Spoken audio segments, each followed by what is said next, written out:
Bonjour les filles. Aujourd'hui, je vous présente comment faire les cartes à ouverture sur le côté que vous trouvez dans le mini catalogue occasion dans le kit avec les stencils. Alors, j'en ai fait 4, il m'en reste un 5e à faire. Alors, vu qu'on atomise, on ne sait pas vraiment le résultat que ça va donner. Alors, il n'y a pas une carte qui est pareille. Alors, vous allez venir prendre votre carte avec l'ouverture ronde ici sur le côté. Vous allez déposer dans une boîte et vous allez venir poser votre retaille de papier, votre protecteur, sur le pli pour ne pas avoir de l'encre partout. Et vous allez venir déposer votre stencil. Alors moi, c'est le 5e que je fais avec mon stencil. Je vais ensuite aller le laver. Alors c'est pour ça que je vais délicatement.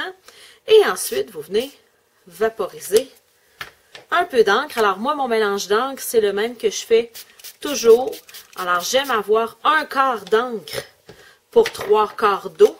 Je trouve que ça y donne juste assez de transparence pour être intéressant à travailler sans être complètement fluide. Et c'est beau. Et regardez ce que ça donne. Alors, il n'y a vraiment pas un projet qui est pareil.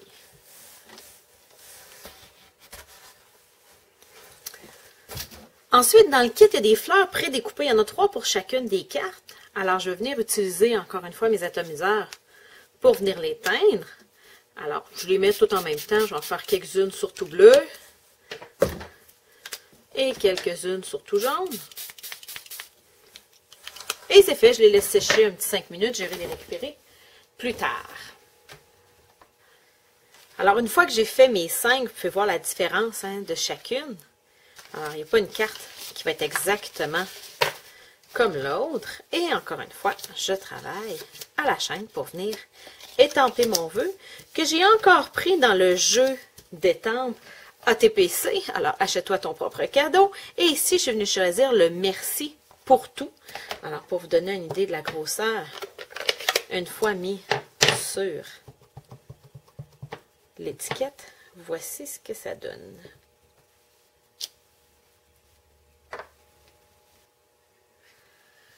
Une fois que vos fleurs vont être bien séchées, vous allez leur donner, je dirais, un petit peu de pep.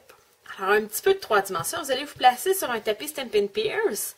C'est un tapis qui est mou. Ça ressemble à un tapis à souris, je dirais. Et ça vient avec la planche. Ça ici, c'est une petite boule dans le fond. C'est un petit plioir qui vient avec la planche de rainurage. Mais ça fonctionnerait aussi très bien avec la pointe d'un pinceau ou d'un crayon fermé, je dirais. Alors, ce que vous venez faire, vous venez simplement appuyer au centre de chaque fleur pour leur donner un petit peu de volume. Ça va donner vraiment un bel effet sur votre carte. Tout ce qu'il vous reste à venir faire, c'est l'assemblage de la carte. Alors, vous allez mettre un peu de colle dans le bas de votre étiquette que vous allez venir coller dans le coin gauche. Et là, regardez bien, il me reste encore assez de washi tape pour finir ma dernière carte parce que mes 4 autres cartes de ce modèle-là sont toutes faites. Alors, c'est la preuve vraiment que je suis à la dernière et qui sont toutes faites. Et il m'en reste. Alors, même si vous avez peur d'en manquer, vu que moi, je dirais que j'ai triché un peu, j'ai simplifié l'assemblage de la carte à pochette, il va vous rester assez de washi tape pour finir toutes vos cartes. Alors, n'hésitez surtout pas à le faire si vous sentez comme moi que votre pochette, la 3e carte qu'on a fait, va être un petit peu difficile à fermer. Alors, vous venez mettre sur le Hello un petit peu de colle. Et voilà. Ne reste qu'à venir coller vos petites fleurs. Alors, encore là, un petit point de colle et c'est fait. Alors, c'est pas collé instantanément, mais la colle multi-usage Tombow colle très, très, très efficacement. Vous n'allez pas vous en faire. Dans 5 minutes, ça va être collé là à vie. Si je veux l'enlever, il va falloir que je déchire mes petites fleurs. Alors, si vous avez des questions sur comment confectionner ce beau projet du mini catalogue occasion ou tout autre projet des catalogues Stampin' Up, vous pouvez me joindre sur Carterie Artisanale. N'hésitez pas à me laisser un petit commentaire en dessous, ici sur YouTube. Là. Il y a de la place pour laisser un commentaire, faire un petit thumbs up. Abonnez-vous à mon bulletin électronique sur carterieartisanale.com. On va pouvoir se rejoindre, puis je vous montrerai des vidéos le plus souvent possible.